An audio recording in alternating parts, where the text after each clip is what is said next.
সন্ধ্যার সবাইকে আগাম শুভেচ্ছা। এই যে দেখুন আমাদের আজকে সন্ধ্যাবেলায় পরোটা হবে, এই জন্য পরোটা বেলা চলছে, ওদিকে দিদি ভাই রান্না করছে।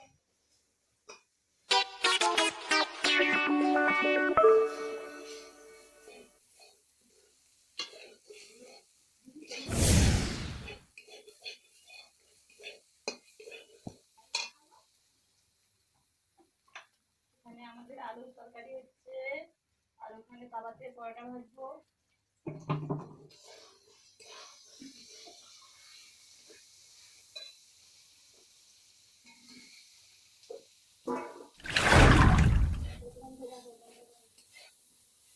তোমরা সেই কিভাবে চলে আসো আমাদের বাড়ি।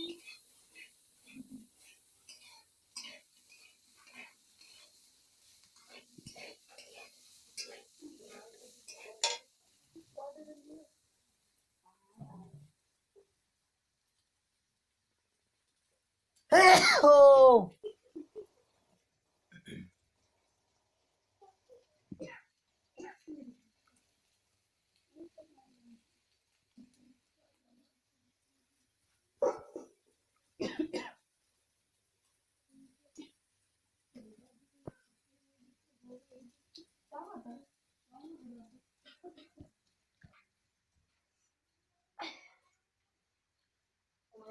এই যে এখনো এইগুলো বাকি আছে, এগুলো বেলতে হবে, অনেকটা সময় লাগবে বেলতে, তাড়াতাড়ি করার চেষ্টা করছি। কতজন খাবে? এই তো 10 জন খাবে। 10 জনে কতগুলা করেছো? 40টা। 40টা কুড়িয়ে যাবে? ক পিস করে খায় সেগুলো? 4টা। আচ্ছা।